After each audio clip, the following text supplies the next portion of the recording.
Boa noite, pessoal. A gente está ao vivo novamente aqui em Brasília, direto de Brasília ao vivo, com mais uma edição do Assunto Capital. E hoje, o programa de todas as quartas-feiras aqui ao vivo na Gazeta, onde a gente discute os temas mais quentes da semana. Hoje a gente tem a satisfação de contar com a participação aqui do nosso programa do deputado Osmar Terra para discutir muita coisa importante, a começar por um julgamento que pode começar amanhã ou na semana que vem, em que o Supremo Tribunal Federal pode descriminalizar o uso, o porte, de maconha para consumo pessoal. O deputado Osmar Terra há muito tempo entende desse assunto, já foi ministro da Cidadania e conhece de perto o drama de famílias que convivem com dependência química, não só de maconha, mas de crack, que virou uma praga no Brasil inteiro, as cracolândias surgindo por aí. Tudo bem, deputado? Boa noite. Boa noite, Renan. Boa noite, Luiz. Boa noite a todos que estão nos assistindo. É um prazer aqui participar do programa com vocês e um prazer, assim, uma responsabilidade em tratar de um assunto extremamente relevante, grave, que é esse assunto das drogas e que faz muito tempo que eu coloquei como minha prioridade na ação parlamentar. Eu fui secretário de Saúde 8 anos do Rio Grande do Sul e vi se instalar a epidemia do crack, que não tinha no Rio Grande do Sul. No início dos anos 2000 não existia crack no Rio Grande do Sul. O crack apareceu lá, explodiu a partir de 2006. E é uma tragédia. Então, é um assunto que não só atinge quem é viciado, quem tem um problema de dependência química, como a família e como toda a sociedade. E todo mundo é atingido, de uma maneira ou de outra, pela questão das drogas. Então, eu acho que nós temos que debater isso com bastante... com a gravidade que o assunto requer. E me acompanha hoje aqui em Brasília o Luiz Kawaguchi, editor de política de República aqui em Brasília, para bater esse papo e sobre outros assuntos. A gente vai avançar ao longo do programa do que está quente. Mas vamos começar. Deputado, o Supremo está para retomar esse julgamento, faltam apenas 2 votos. A gente já tem 4 votos certos, O julgamento começou em 2015 para descriminalizar o porte para uso pessoal. E o argumento de todos esses ministros é que a lei antidrogas, a lei de 2006, despenalizou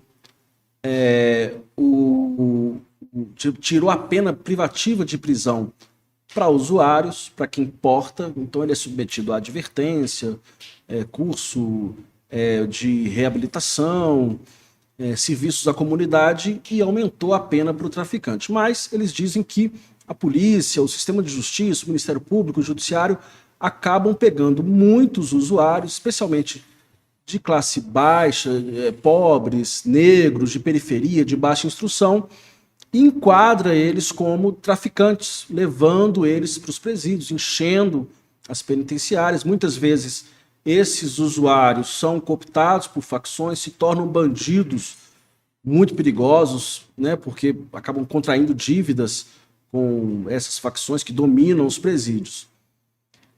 E por isso, essa tentativa de descriminalizar.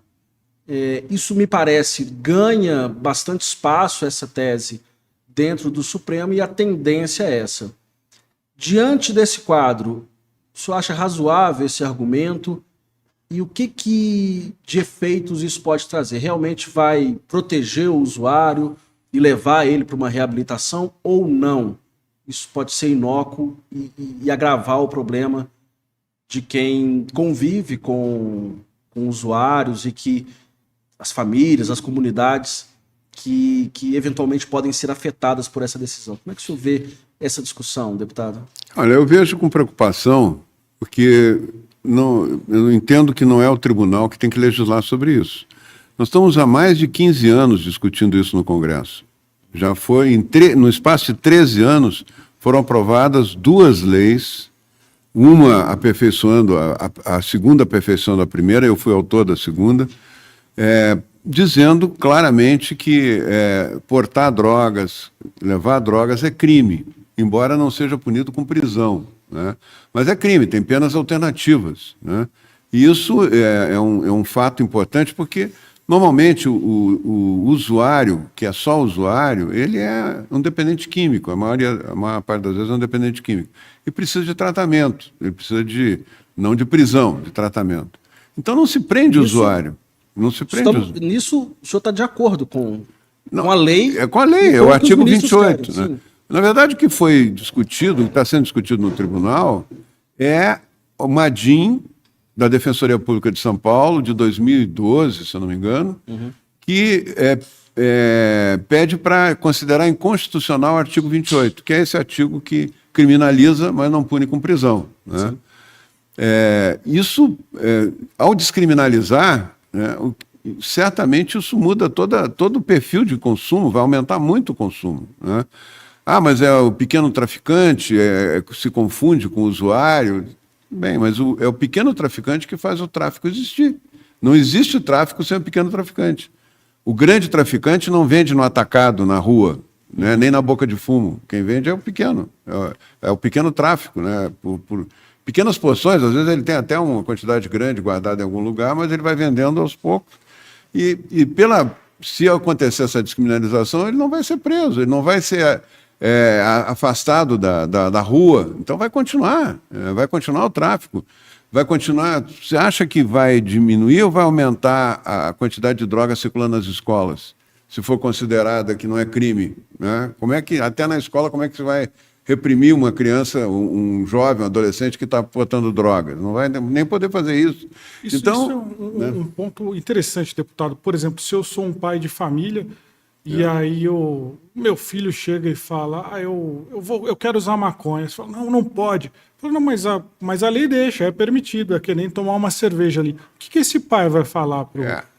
Esse é um problema sério, porque ao estabelecer que abaixo de uma determinada quantidade não é crime, está se passando um recibo de que não é grave usar droga. É o Estado passando uma mensagem de liberação, praticamente. Exatamente. Se o Supremo decidir isso, o Supremo está dizendo para os jovens que não tem problema usar droga abaixo de uma determinada... E quem é que vai garantir que ele vai usar abaixo daquela determinada quantidade?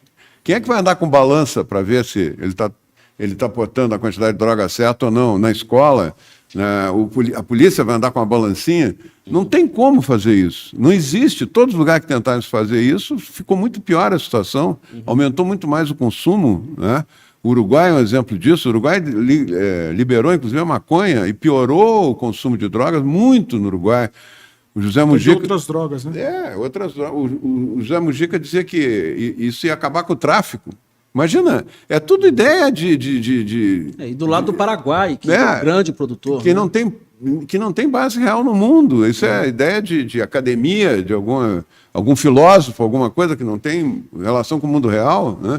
O mundo real é esse. Se disser que a quantidade, a partir de tanto é lícito, não tem problema, vai aumentar muito o consumo. E outra coisa, se tira da polícia, do promotor e do juiz a capacidade de julgar pelas circunstâncias. Tu sabe que se uma pessoa é traficante ou não pelas circunstâncias. Né?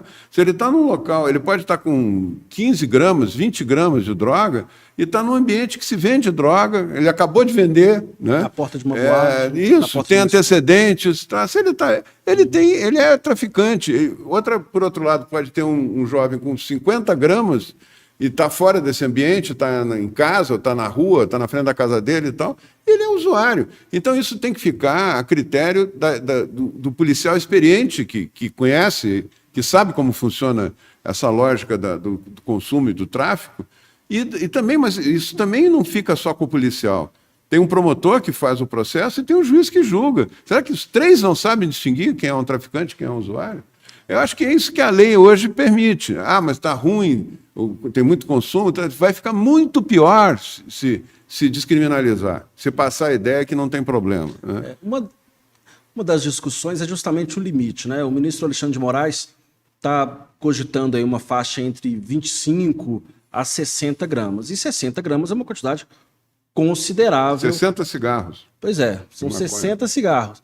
Então, é uma quantidade considerável de maconha. O senhor entende que o traficante, que é o pequeno traficante, no fundo ele vai passar a andar com 50 gramas e fica muito mais fácil para ele, se livrar da prisão, de ser criminalizado. Vai ficar numa esquina e na outra esquina ele guarda 1 quilo, 2 quilos, né? E depois ele vende aquelas 50 e vai lá buscar os outros. Ele sempre vai ser um usuário, não vai prender mais ninguém. Vai liberar geral, né? Que é aquilo que eu falei. Você está a dizer que tem que prender o grande traficante. Onde é que está o grande traficante? As bocas de fumo todas são pequenos traficantes. Vai funcionar tudo? Se está tudo funcionando, não tem. Liberou geral, né? Então, assim, e outra coisa que é importante. A ADIM era sobre se era constitucional ou não constitucional o artigo 28. Essa discussão já está sendo desviada para um outro assunto, que é liberar a maconha, que não está na ADIM. Né? A ADIM está falando se não é crime, para todas as drogas. Né? Agora, parece que é um direcionamento para a liberação da maconha. Né? Como se a maconha fosse uma coisa leve. A maconha é uma das piores drogas que tem. Aparentemente ela é uma droga leve, mas ela não é. Ela é uma fábrica de esquizofrênicos. Existe uma psicose colocada nos livros de medicina, de psiquiatria, que é a psicose canábica. Isso não tem cura. Depois que a pessoa fica psicótica, ela não tem cura. É a maior causa como é que chama quando a pessoa perde a capacidade de assinar? Não, que ela não pode, legalmente não pode nem assinar documentos. Como é que chama? Ela é incapaz. Né? Inimputável, talvez. Mas tem um nome isso aí. Mas é isso.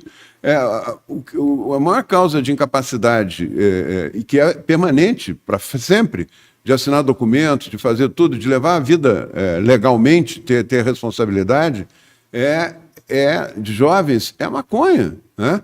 Então a maconha ela causa déficit mental, as pessoas ficam com deficiência mental com uso crônico, ela dá problemas seríssimos de aprendizagem, de memória, né? Ela causa dependência química.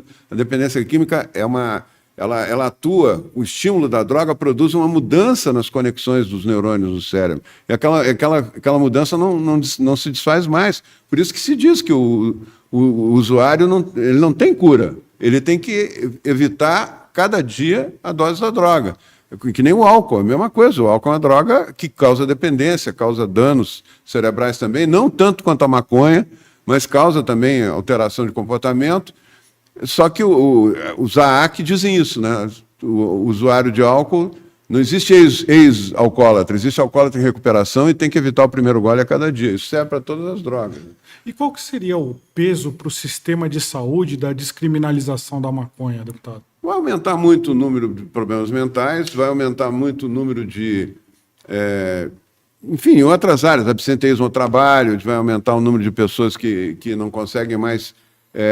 Os estudos longitudinais da Austrália e da Nova Zelândia, que acompanham durante décadas, pessoas que usam e que não usam, comparando, né, a maconha, eles mostram que os usuários de maconha são os que têm menos diploma universitário, são os que menos concluem os cursos que fazem, são os que têm a remuneração mais baixa no local de trabalho, e são os também que vivem mais do seguro social. Né?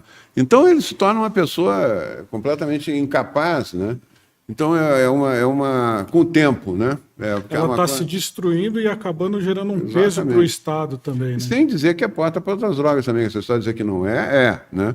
Mas o Uruguai mostrou bem isso. O Uruguai era para reduzir a violência, reduzir o tráfico. E o que aconteceu no Uruguai? Eles vendem em farmácia, então a farmácia vende a droga. As pessoas, quando estão indo para a farmácia, já são abordadas pelo traficante na esquina, vende mais barato, com mais poder porque esse negócio das gramas também tem isso. Tem variantes da maconha, que é o skunk, que é 20 vezes mais potente. A maconha do estoque da década de 70, ela nem existe mais. Cada vez tem mais potência. 1 grama cada vez faz mais efeito e danifica mais o cérebro do que... Então, tem drogas que têm 50%, 70% de THC, os óleos de maconha, que estão usando agora, dizendo que a maconha é medicinal, isso é um absurdo, né? Isso nunca foi medicinal, né? A maconha pode ter, como tem a cocaína tem, como o ópio tem, algumas moléculas que uma ou outra molécula pode ser usada como medicamento, se separar e usar.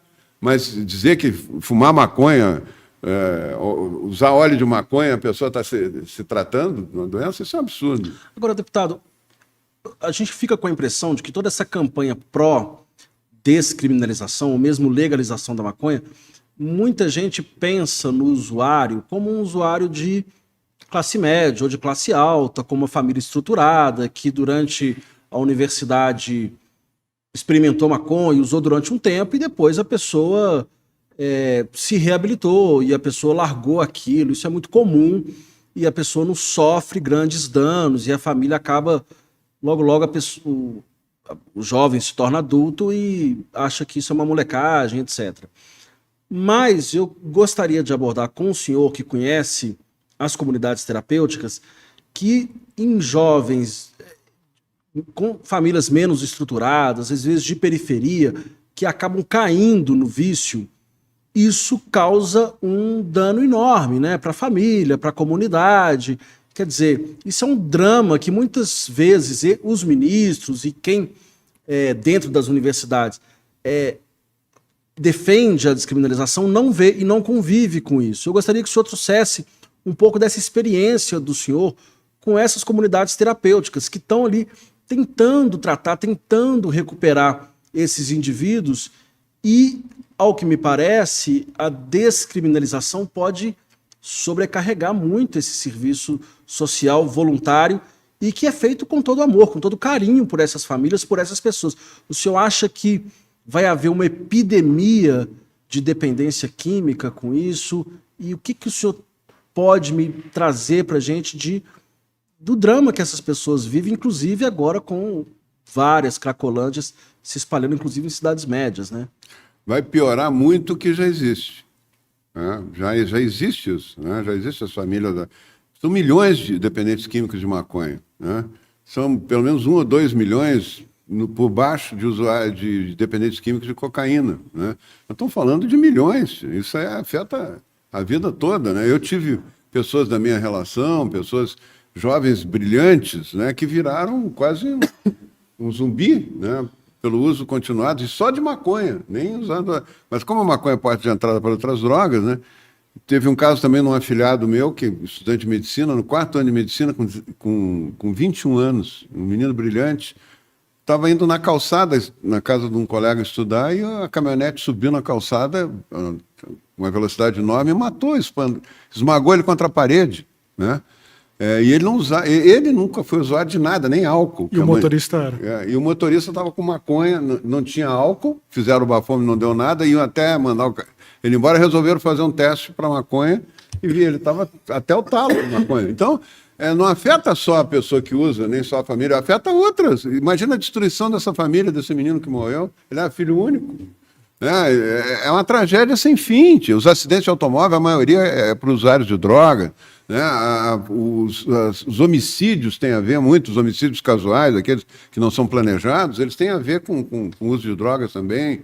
A violência doméstica, 90% é uso de droga. O álcool predomina, mas se liberar as outras, daqui a pouco elas vão predominar, porque tira o controle do impulso.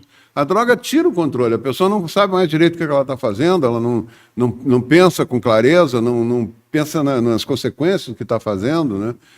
Olha, é criar um manicômio a céu aberto no Brasil numa escala gigantesca, né? Então, eu acho que nós temos que pensar bem. Eu acho que o STF não tem, vamos dizer assim, a autoridade para fazer isso, né?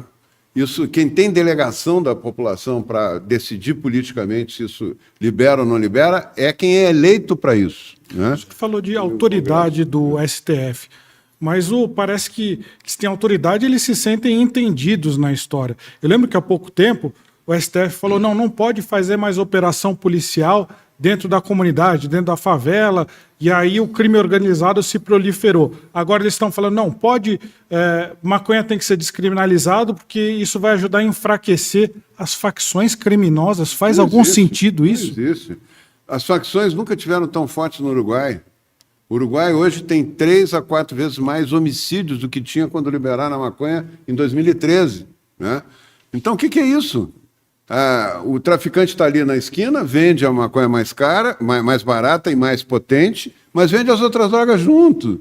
Eles foram para lá, se transferiram, as facções do Brasil se transferiram para o Uruguai, as facções paraguaias, as facções da Bolívia, que são algumas da Colômbia, estão tudo no Uruguai. O Uruguai está exportando droga, isso nunca tinha acontecido. Está tendo chacinas no Uruguai, assim, numa noite matam 10, 12 pessoas. Nunca teve isso no Uruguai. O Uruguai está agora encontrando pessoas decapitadas na rua. Isso é coisa recente, tudo vinculado à violência do tráfico. Que melhoria é essa? O México descriminalizou o uso de drogas em 2009, 2010, se não me engano. Hoje o México tem as facções militarizadas, com mísseis, com tanques, com carros blindados, com metralhadoras de antiaéreas. Tem mais que o exército mexicano. Eles controlam áreas inteiras do México que o exército não entra mais, o exército legal. E aqui eu vou te dizer, se tu descriminaliza o uso, quem é que vai ganhar dinheiro com isso? Quem é que vende? Né? Porque o tráfico não pode descriminalizar também, é constitucional, né? Quer dizer, e o Congresso também não quer, porque na lei recente... Nós não queremos nem o uso seja descriminalizado. Tu tem que constranger a pessoa tem que saber que se ela usar vai ter algum problema na vida dela, vai ter uma ficha, ela vai estar cadastrada em algum lugar, ela vai ter que cumprir uma pena alternativa. Ela tem que ter algum constrangimento, senão libera, aí vai parecer que é uma coisa normal usar droga, né? E não é. As drogas sempre existiram, né? É bom dizer isso, mas elas passaram a ser um problema grave, social, econômico, de saúde pública, a partir do momento que começou a produção industrial da droga. Isso é no final do século XVIII, início do século XIX, começou uma grande produção industrial na Índia, do ópio, né? Vendendo para a China. Os homens mais ricos do mundo eram esses comerciantes ingleses que faziam essa venda, e quando o imperador da China viu o drama que era, como a população da China estava ficando afetada, ele proibiu, e a Inglaterra decretou guerra à China para legalizar o consumo do ópio. Tem 2 guerras do ópio. O ópio ficou meio livre na China até a revolução do Mao Tse-tung. O Mao Tse-tung é que botou, não podia ter um povo que não podia nem trabalhar, né? A população toda... Até os comunistas acharam que era ruim isso aí. Mas na China é pena de morte. Né? Eu não proponho pena de morte, não. Eu sou contra a pena de morte. Mas eu acho que... Todo o Oriente é criminalizado de forma muito dura. Né? A Indonésia é pena de morte. Assim. O Japão são penas duríssimas. Né? O Japão sofreu muito depois da guerra com a anfetamina.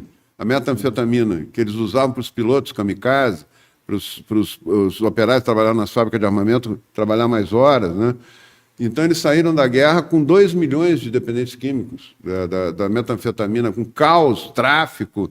Aí eles botaram leis duríssimas, encheram os presídios. Essa história de dizer que o número de vagas no presídio, isso é bobagem, na minha opinião. Né? Na minha opinião, não tem sentido isso, porque os presídios têm que estar dimensionados para a necessidade que existe. Se as pessoas souberem que elas serão punidas pelo crime que elas cometem, vai diminuir a população dos presídios. Isso é a melhor maneira de diminuir a população dos presídios, não é não punindo quem comete crime, as pessoas saberem que dura lex sed lex, que se cometerem um crime, não combater a impunidade. Aí tudo começa. A Suécia encheu os presídios em 1970, quando ela legalizou, votou na ilegalidade das drogas, o Congresso sueco votou por unanimidade. Eles não aguentavam mais a situação, as pessoas na rua, como está agora no Canadá, como está nos Estados Unidos, em alguns lugares que legalizou, as ruas se enchem de pessoas dopadas que ficam lá fazendo as necessidades na rua, e cada vez tem mais gente, cada vez menos gente trabalhando, problemas de segurança gravíssimo. E quando a Suécia proibiu, encheu os presídios, e nos últimos 10 anos fecharam 6 presídios por falta de preso. Porque mostraram que não tinha impunidade. Né? Eu acho que é isso que nós temos que trabalhar. Acho que o senhor pegou o cerne da questão, o senhor foi direto, porque eles estão tentando inverter o raciocínio. Eles estão falando, não, vamos legalizar porque vai diminuir o número de pessoas que vai preso. Mas não, é o contrário, gente, pelo amor de Deus, é o contrário. Essa história de dizer que o Brasil tem uma população muito grande, carcerária, também é um mito. Né? Primeiro porque a população carcerária que tem, 700, 800 mil, metade não está presa em regime fechado, metade está em regime aberto, ou com tornozeleira, prisão domiciliar, e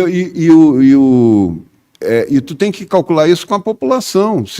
É proporcional à população. Se fizer um cálculo proporcional à população, o Brasil está entre os 40, 50 países. É o 40º lugar, lugar número 40 em número de presos por habitantes. Né? Não é o que estão falando aqui. Eles estão fazendo uma conta por números absolutos. Números absolutos. Não pode fazer uma conta assim. Né? Que nem pela taxa. Epidemia, tu tem que calcular a taxa, né? Não a... 100 mil.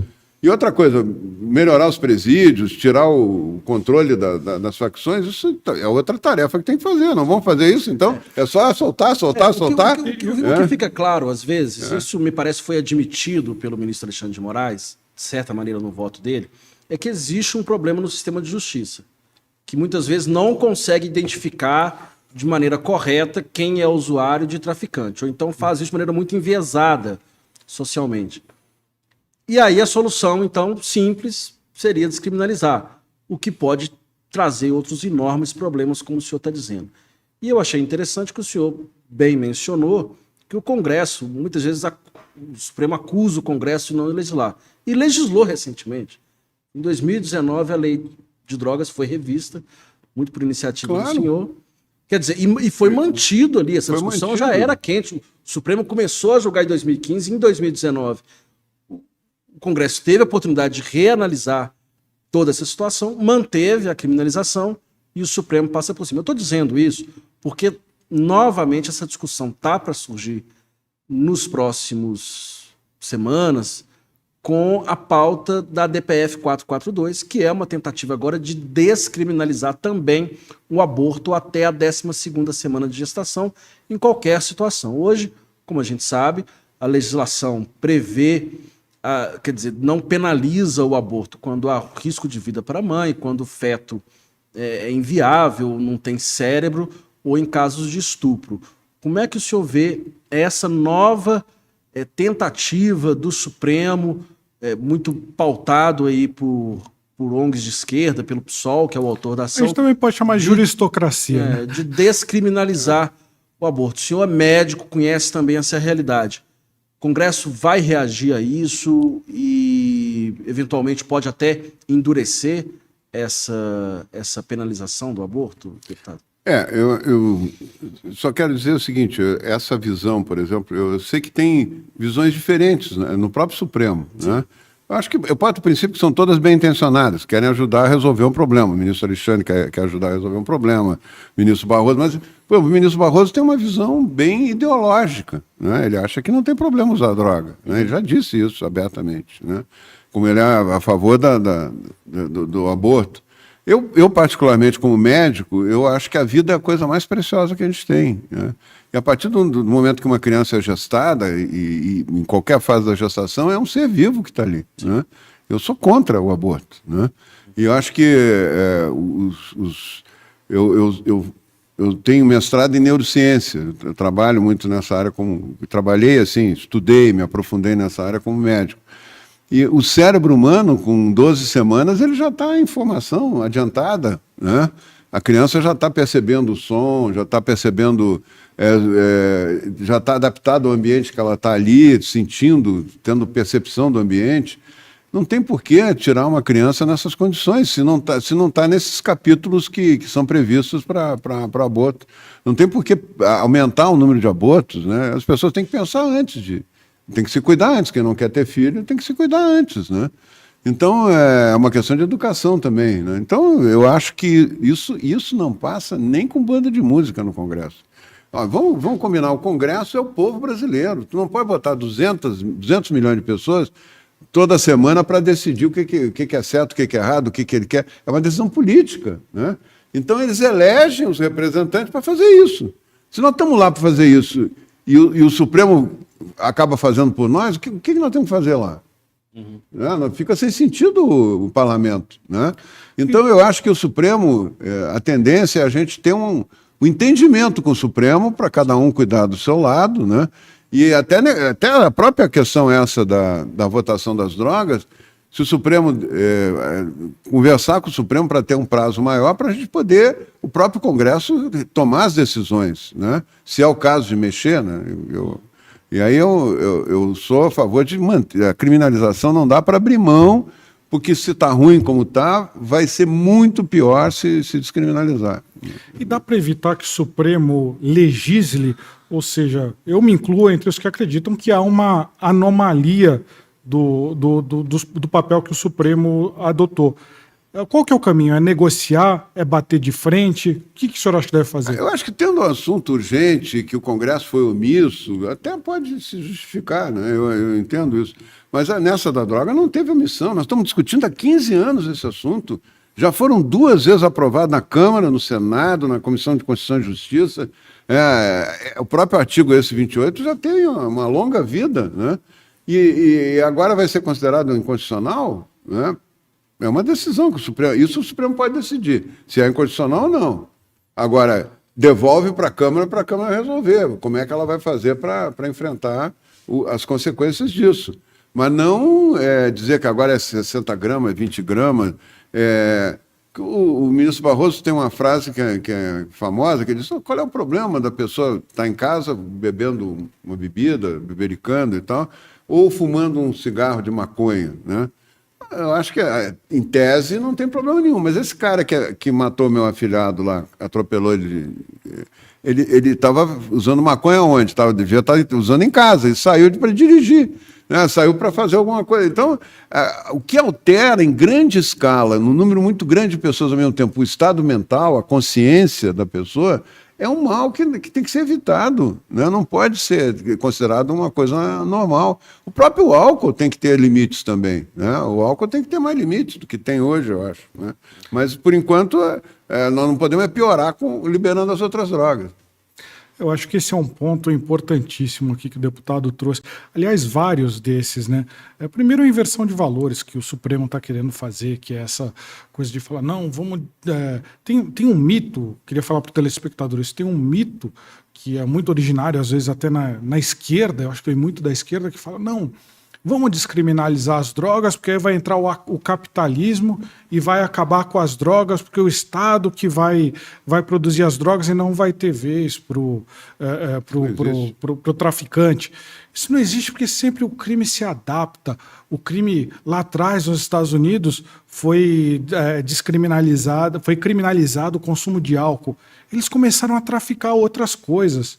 Não tem, eu acho que esse tipo de mito que muitas vezes a esquerda, uma visão assim, talvez progressista demais, ela traz esse tipo de afirmação e algumas pessoas acreditam como verdade. É importante a gente ir derrubando esses mitos todos que estão. A droga é um assunto muito particular, é difícil comparar com outra coisa, né? Agora, ouçam as mães dos filhos viciados, a tragédia que é isso. O sacrifício dessas mulheres, elas nunca abandonam o filho, né? Elas vão até o fim com o filho, né?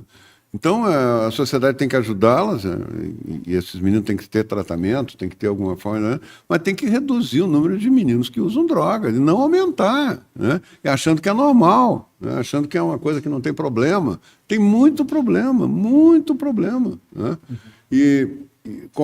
Então, assim, eu acho que está na hora da gente... O nosso apelo para o Supremo é que ele não decida nada agora sobre isso, se for nessa forma. Se quiser decidir que é legal ou não o artigo 28, que pode decidir, isso está na atribuição dele. Aí joga de volta para a Câmara decidir. Quem decide política é a Câmara. O Supremo são decisões técnicas da Constituição, se é ou não é. A política, nós temos mandato para isso. Se nós temos mandato para isso, não podemos ser diminuídos na nossa função, né? Deputado, a gente está para... Falei da questão do aborto e agora, em outubro, assume um novo presidente do Supremo, conversando aqui novamente sobre essa questão do Supremo. E hoje a gente tem um Congresso, o senhor já é mais antigo na casa, já conhece, já tem uma experiência de vários mandatos, mas a gente está vendo uma nova direita, como se diz, né? Parlamentares de conservadores, de direita, chegando à casa agora e muito incomodados às vezes com o ativismo do Supremo. O ministro Luiz Roberto Barroso é um que defende abertamente uma intervenção do Supremo Maior em políticas públicas, né? Segundo a interpretação da Constituição que eles fazem. O que o senhor espera daqui para frente, se essa pauta progressista e que mexe com a moralidade da sociedade, né? Que desacordos morais, como se diz, avançar muito? O Congresso tende a reagir no caso das drogas, no caso do aborto, se eventualmente for descriminalizado, em outras questões também que tocam diretamente na vida do cidadão. Renan, essa pauta é uma pauta que diz respeito a toda a população. A população tem que ser ouvida, né?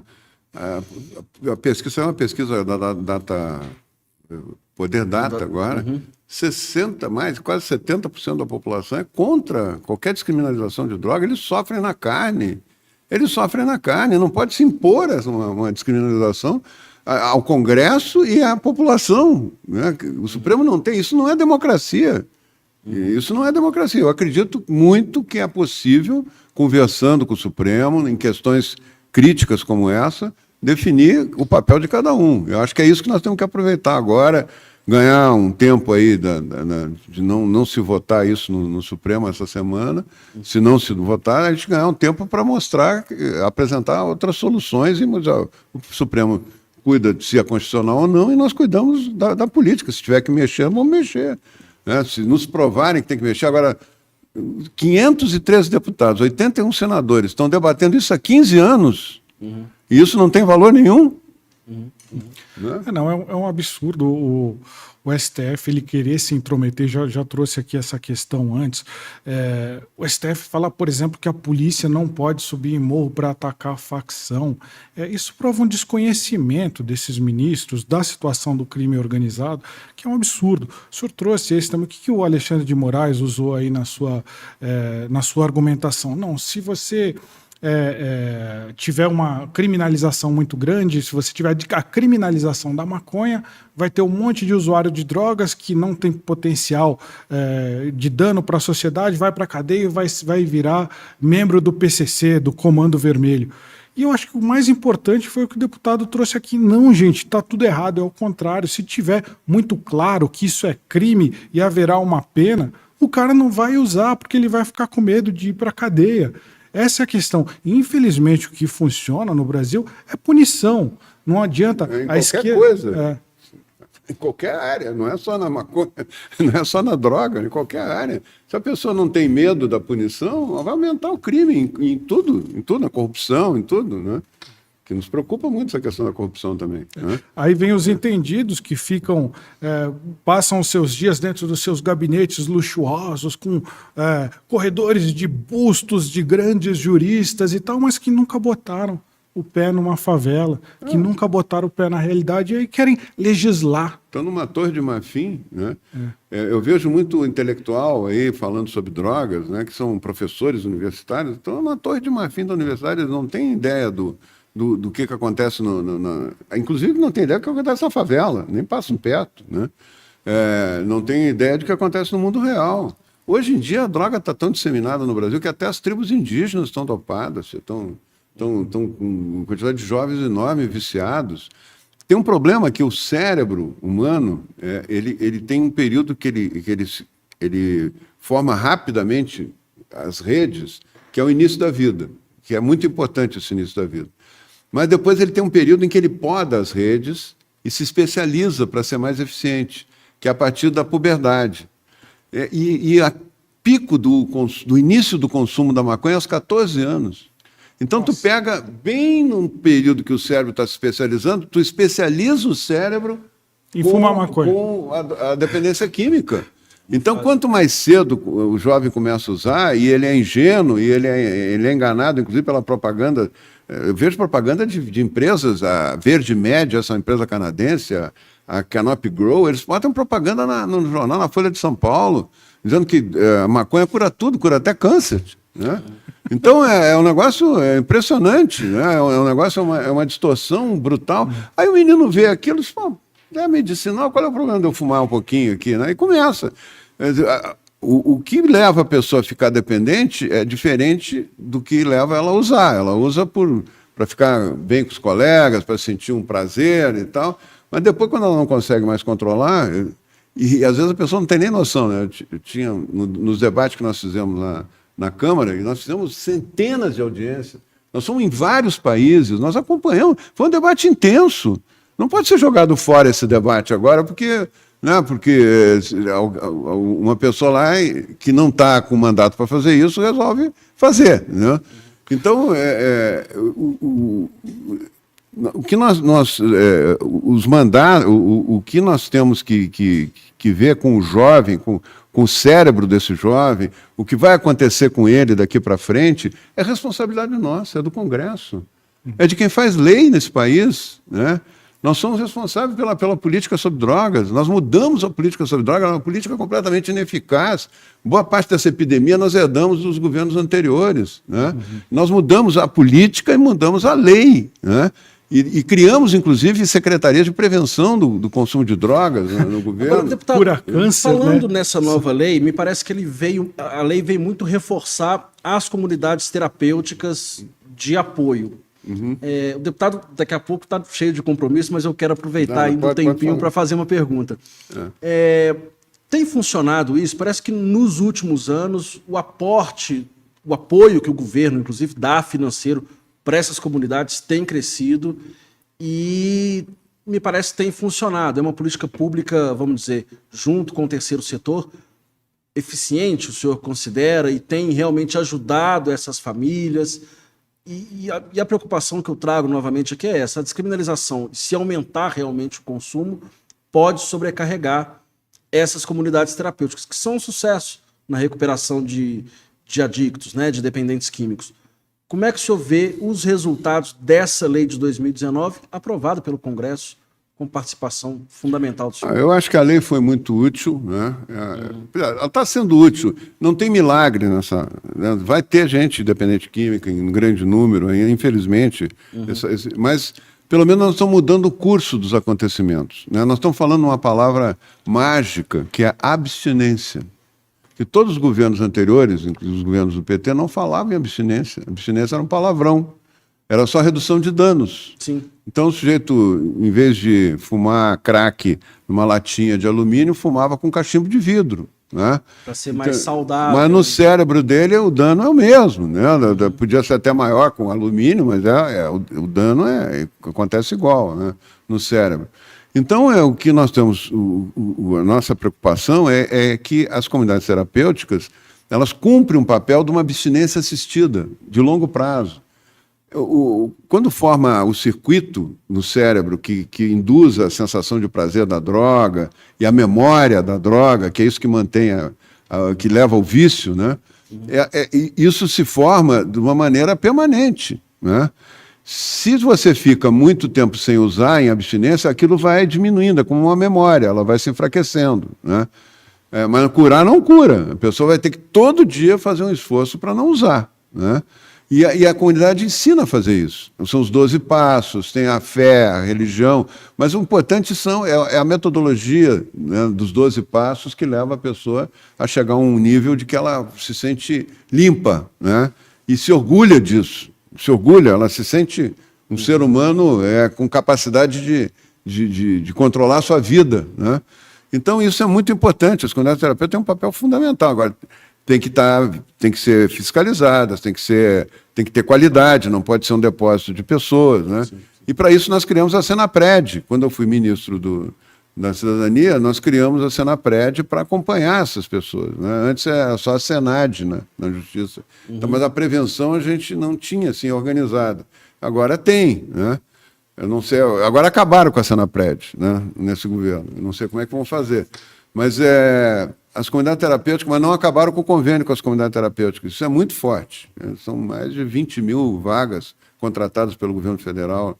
Nós chegamos a esse nível, né, de contratar, porque a mãe pobre ela não tem onde botar o filho. Né? O rico bota numa clínica privada, igual a mãe pobre, o filho está vendendo até o assoalho da casa, ela não tem onde botar o menino. Então ela vai ter uma comunidade terapêutica para colocar o menino, né? E vai ser acompanhada.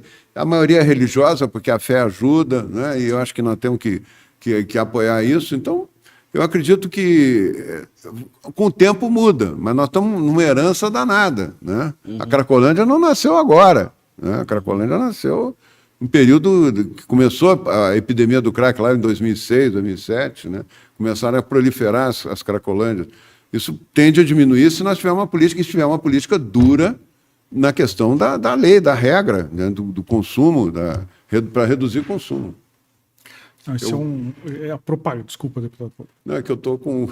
Não, agradecemos só. O deputado está cheio de compromisso, gente. A gente agradece demais a sua colaboração aqui, deputado, por enriquecer, iluminar esse debate que me parece estar faltando esse outro lado da questão no Supremo Tribunal Federal, e a gente fica muito feliz, agradece novamente. O deputado vai ter que sair no meio do programa, tem uma agenda cheia essa semana, como a gente diz, a gente grava na quarta-feira, que é um dia quente na política, e o deputado agora todos os compromissos, a gente agradece bastante a sua participação. Deputado. Muito obrigado. Eu que agradeço e estou muito honrado de estar aqui com vocês. Eu acho que a Gazeta do Povo tem um trabalho extraordinário, né? Eu acompanho, sigo, né, a Gazeta, e acho que permite esse tipo de debate, né? Porque na grande mídia não tem esse debate. A grande mídia apoia, inclusive, a liberação das drogas, né? É verdade. E vocês são, vamos dizer assim, um foco de resistência, né, a esse tipo de... E eu agradeço vocês terem me convidado para estar aqui. E estou disponível aí para vir sempre que for necessário, né? Hoje é um dia especial, que eu vou ter um compromisso familiar agora e que eu não posso faltar. Mas nas próximas oportunidades nós vamos estar... Portas sempre abertas. Mas continua, o programa continua, hein, gente? O Renan vai dar um recadinho aí para vocês agora, telespectadores. O programa continua. Mas obrigado, deputado. Obrigado. Gente, o programa continua, a gente quer debater ainda alguns outros temas que têm sido notícia nesses últimos dias, mas antes disso, eu quero dar um recado para o nosso telespectador. A Bruna Kovács vai trazer todas as informações para você. Por favor.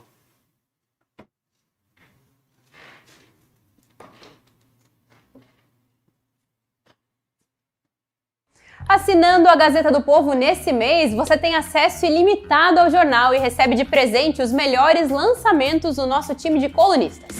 É a promoção Mais Gazeta. Tem curso, e-book e audiobook com olhar de Guilherme Fiuza, Rodrigo Constantino, Flávio Gordo e Francisco Scorsin. Assine por R$ 9,90 nos 6 primeiros meses e garanta agora mesmo o seu acesso.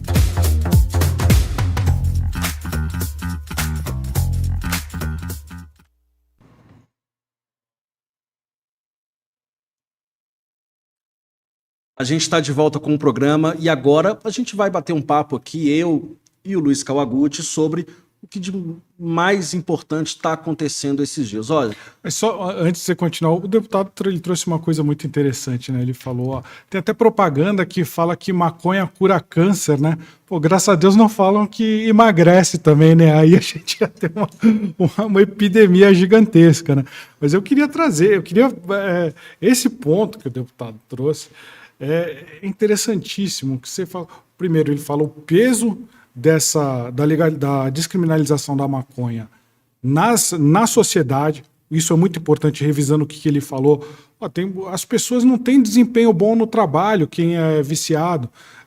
A pessoa não tem um desempenho escolar. A pessoa traz um peso para o sistema de saúde. É aquele debate, né? Num Estado liberal, você não pode tentar evitar que o cidadão, proteger o cidadão contra ele mesmo. Só que não é isso, na verdade ele não está fazendo mal para si mesmo apenas, ele está trazendo um peso para o sistema de saúde, ele está aumentando a criminalidade. E eu bato mais uma vez nessa questão, esse argumento do STF de que a droga, a descriminalização da droga, ela pode enfraquecer as facções criminosas. Primeiro, PCC, CV, não ganha dinheiro com venda de maconha. Não é isso. O que eles ganham dinheiro? Eles ganham dinheiro trazendo cocaína dos países ali, produtores de cocaína, ali, Colômbia, Peru, Equador, Venezuela, trazem para o Paraguai ou pela rota ali do Rio Amazonas, colocam nos portos brasileiros, embarcam em navios e mandam para a Europa. E aí que vem o dinheiro. Se você proíbe a maconha, não vai nem fazer cócega na facção criminosa. Outra coisa também, se você proíbe mesmo que você proibisse até as drogas mais pesadas, essa facção ela ia mudar o perfil dela. Que nem eu comentei, nos Estados Unidos, quando proibiram o consumo de bebida no século passado, as máfias começaram a traficar outras coisas, traficar arma, traficar droga mais pesada. Sempre vai ter alguma coisa mais pesada para o traficante traficar. Seja tráfico humano, tráfico de armas, tráfico de medicamentos, e você não pode proibir tudo. E você vai proibindo, fica aquele estado quase totalitário e o traficante vai conseguir outra forma de ganhar dinheiro. Esse tema é um tema delicado porque me parece que isso varia muito de local para local, né? Quer dizer, e a experiência acumulada dos outros países que legalizaram ou que descriminalizaram o consumo, às vezes traz algumas novidades que podem ser chocantes. A Holanda é o caso mais famoso, e o que está acontecendo é que as cracolândias, que é um problema complicadíssimo, a gente está vendo agora o governador Tarcísio de Freitas lá em São Paulo, não sabendo lidar com esse problema. A Cracolândia tem se movimentado pela cidade de São Paulo, pela capital, e não tem o que fazer, quer dizer, e o tráfico rola solto ali, há um grande dano para quem entra nisso, dificilmente sai. Crimes, hoje mesmo aconteceu um crime dentro da Cracolândia, um trabalhador, me parece, foi morto de passagem por ali, e isso traz um problema muito grande. O que surpreende, até aqui na tela por acaso, o ministro Alexandre de Moraes, que sempre na Secretaria de Segurança Pública de São Paulo foi bastante duro no combate ao crime de tráfico de drogas, agora pensando em descriminalizar o consumo, mas o tráfico, obviamente, vai continuar proibido, e esse experimento a gente não sabe muito bem o que vai dar. O deputado Osmar Terra acredita que o consumo vai explodir, se a demanda aumenta, o comércio ilegal também vai ter que suprir essa demanda e pode se fortalecer. Esse é o grande perigo. Eu coloquei aqui, Cal, essa notícia de hoje e que chama a atenção mais uma vez. Está na Gazeta do Povo, em evento sobre democracia, Moraes fala em combater o populismo de extrema-direita. Olha, me parece novamente mais uma declaração política dos ministros. A gente viu isso acontecer em julho, trouxe um grande alarde. É a declaração do ministro Luiz Roberto Barroso de que ele, e ao lado ali de ministros do governo, de deputados do PT, do PCdoB, da esquerda, dizendo que derrotamos o bolsonarismo, e agora, novamente, o ministro Moraes fala em populismo de extrema-direita. Ele diz que é preciso combater, sem definir muito bem, talvez propositalmente, o que é essa extrema-direita. É o bolsonarismo? É alguma ala política? Mas dizendo que ela está atacando a democracia por dentro, em razão dos questionamentos que aconteceram em relação às urnas eletrônicas. Quer dizer, a partir do momento em que se questiona o poder do Supremo, você pode ser colocado nesse balaio da extrema-direita e o ministro dizendo claramente que vai combater você. Isso, a gente está vendo essa criminalização, na verdade, da direita no Brasil, e isso está preocupando muita gente. Alguns observadores do direito, que eu acompanho de perto isso, estão preocupados com essa tese que foi discutida hoje, na verdade, no Tribunal Superior Eleitoral, da democracia defensiva. Quem é assinante da Gazeta do Povo já viu que a gente já fez várias reportagens sobre essa teoria que surgiu lá durante o período pós-Segunda Guerra Mundial, quer dizer, o perigo que o nazismo representava para a democracia na Alemanha, já que o partido nazista ganhou a maioria, o Hitler foi eleito e causou uma atrocidade enorme. Isso está sendo importado para o Brasil, mas para tratar de outro fenômeno, de um movimento político legítimo e que não trouxe essa atrocidade, como se diz, como se alardeia durante o governo do presidente Jair Bolsonaro. Isso está ganhando terreno. Houve, inclusive, nesse evento do TSE, um jurista alemão defendendo essa ideia de democracia defensiva, ou que se chama também de democracia militante, e isso ganhando terreno. E o medo de muita gente é que isso vá se tornando comum, se tornando normalizando essa perseguição ao bolsonarismo, ou à extrema-direita. Existe até um projeto, né, a gente estava discutindo outro dia, do deputado André Janones, para criminalizar o bolsonarismo. Quer dizer, o fato da pessoa gostar de um político, professar valores conservadores, isso na elite do poder está se tornando um ilícito, um crime. E a gente está vendo isso a gente já discutiu aqui também, né, Kawaguchi? Está acontecendo, inclusive, com quem estava aqui em Brasília no 8 de janeiro. Muita gente que não fez nada em relação ao poder, estava acampado no quartel-general do Exército, foi preso e estão sofrendo as duras penas prestes a serem condenados. O que você acha, Carl? Sabe o que é complicado? O que o STF, no caso, o Alexandre de Moraes falou nesse caso? Ele falou, existe um movimento que está tentando destruir as instituições democráticas. Queria deixar claro aqui que a gente não está entrando no mérito se urna é boa ou ruim, não estamos falando disso. Estamos falando que existe um discurso do Alexandre de Moraes que diz que a direita está atacando as instituições democráticas. E, na visão do Alexandre de Moraes, ele acha que isso aí abre caminho para populismo. Então ele está falando que, não, eu estou aqui para combater o populismo. Mas é muito... Por que ele é mais esclarecido que os outros para dizer o que é ataque à democracia e o que não é ataque à democracia? Ele...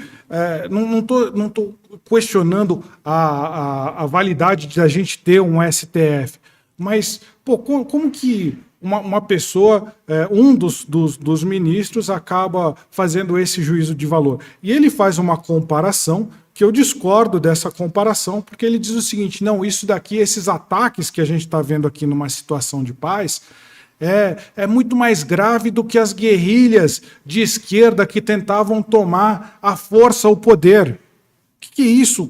Como assim você fazer você colocar sua opinião na internet, como que é mais grave do que você tentar destituir um governo com armas, que foi o que os comunistas fizeram? Eu volto aqui àquele meu ponto.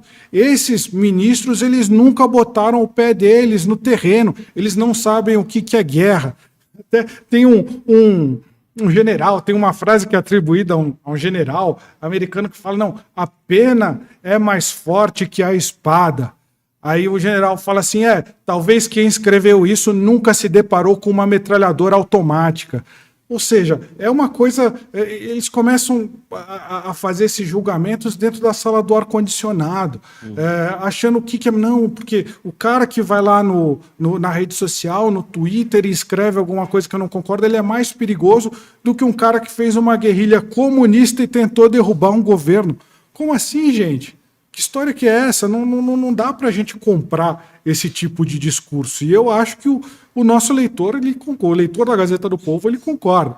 Porque como que você vai fazer essa comparação? O cara que vem com um fuzil e aponta para um presidente, derruba faz uma revolução, como ele que pode ser tão perigoso? Como que ele pode ser menos perigoso do que, nas palavras aqui do ministro, quem atenta contra as instituições democráticas? Atenta escrevendo na rede social.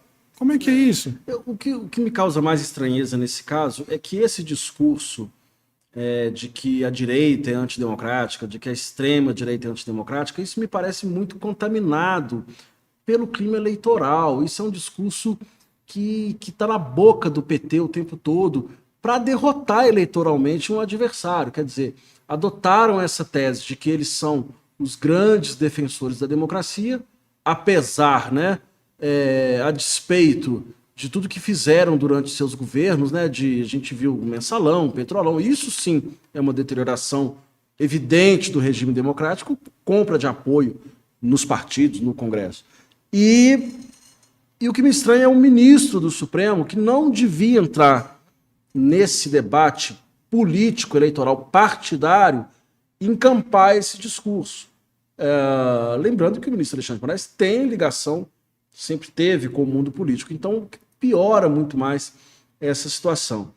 E a gente vê esse discurso agora sendo reforçado com operações. A gente está vendo o presidente Bolsonaro ex-presidente Bolsonaro ser investigado.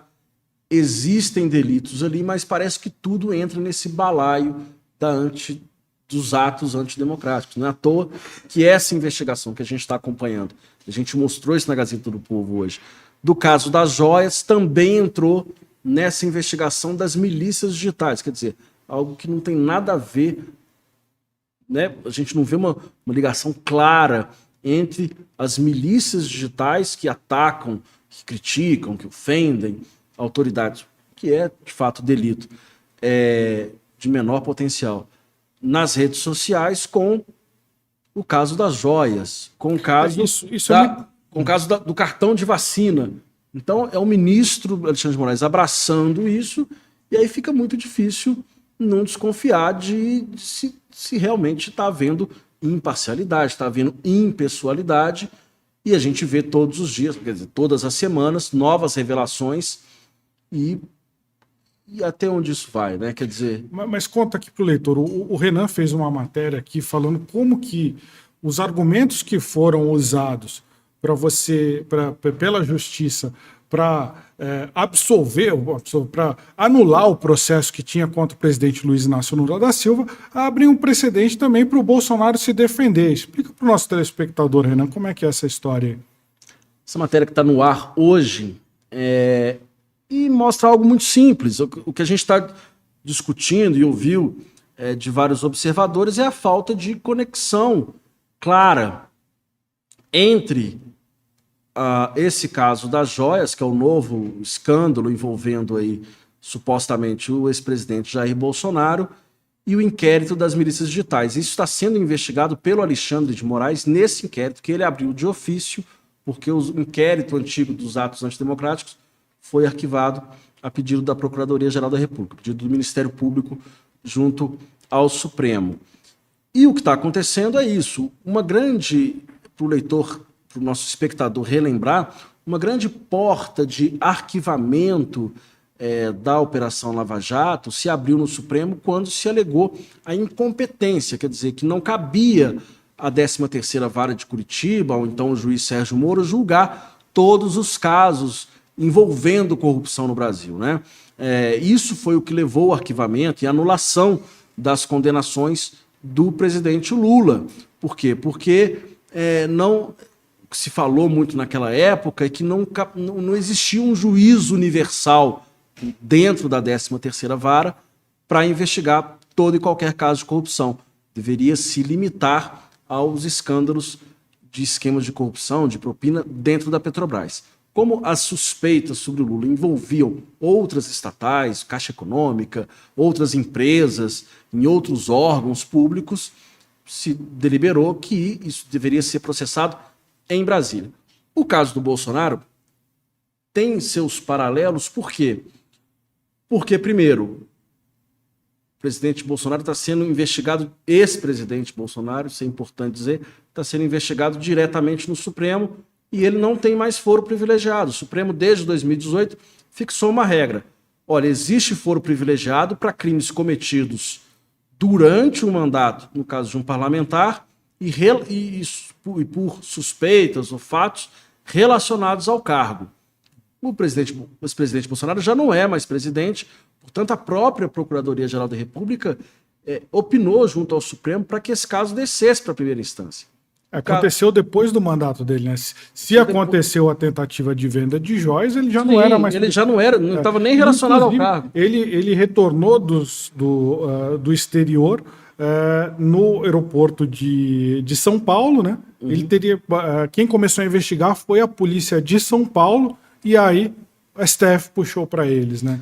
O que aconteceu foi que, nesse caso das joias, essa investigação começou na Polícia Federal de Guarulhos, isso por determinação até do ministro da Justiça, Flávio Dino, lá em março, quando foi revelado que lá em Guarulhos, em 2021, o então ministro, no aeroporto de Guarulhos, o então ministro de Minas e Energia, o Bento Albuquerque, tentou entrar ali com um presente dado pelos árabes, né, para Michele Bolsonaro. Por isso começou a ser investigado lá, não é correto, e assim foi feito.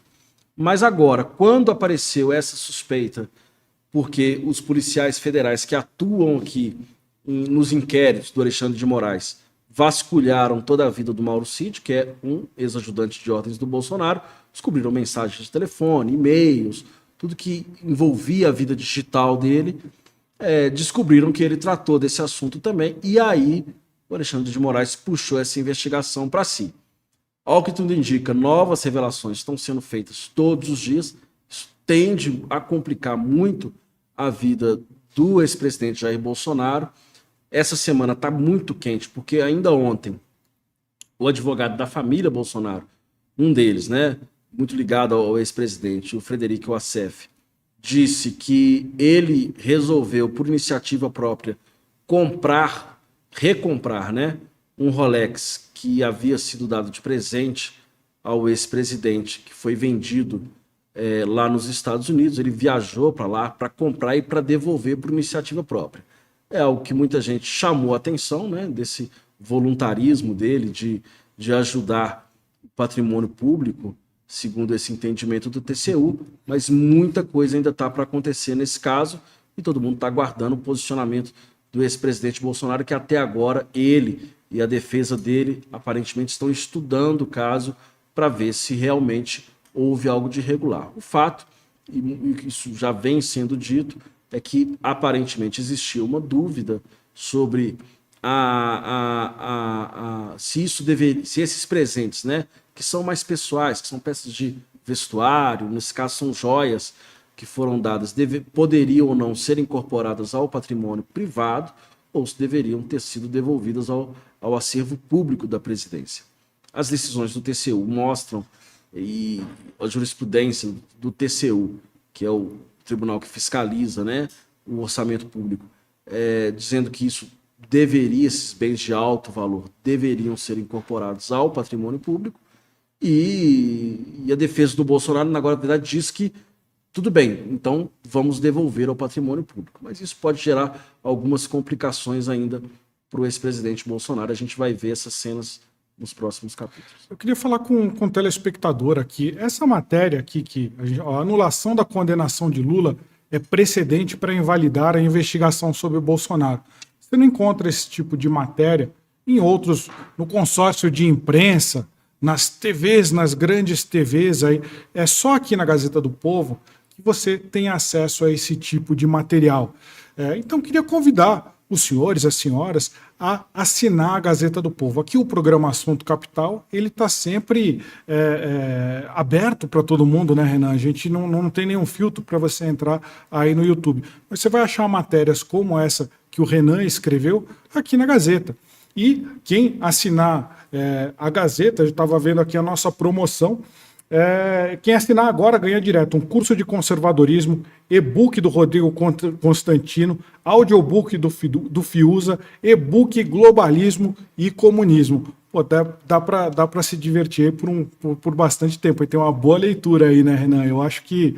E claro que quem quiser só acompanhar as lives é sempre super bem-vindo aqui, gente. A gente agradece demais. Mas se assina, você ajuda aqui. Eu e o Renan trabalhamos aqui com mais pelo menos 8 jornalistas aqui na nossa área, em outras editorias aqui também, e a gente está se esforçando aqui para trazer a melhor cobertura para vocês. Se vocês puderem avaliar aí a possibilidade de clicar no nosso link aqui e assinar a Gazeta, vocês vão estar ajudando a gente muito, né, Renan? Aqui, estou com na tela aqui a nossa cobertura diária também de política, com as notícias quentes que estão saindo durante todo o dia. Na página de República, que é nessa editoria de política, a gente convida o leitor a assinar, a frequentar a nossa homepage, a nosso site, pelo aplicativo, pela internet, tudo está valendo. E nosso programa hoje foi inicialmente dedicado ao tema das drogas, que está para voltar a ser julgado no Supremo. Inicialmente estava marcado para amanhã, aparentemente não vai começar amanhã, porque ainda tem uma outra decisão importante sobre o juiz de garantias sendo deliberada no Supremo, pode ficar para a semana que vem. E com isso a gente fecha o nosso programa. A gente agradece muito a participação, sua audiência, a participação do deputado Osmar Terra, que estava aqui com a gente, e a gente volta, claro, na semana que vem. Agradeço também a você, Kawaguchi, muito obrigado pela participação hoje no programa. Sempre é uma honra, Renan, muito obrigado. É isso aí, gente.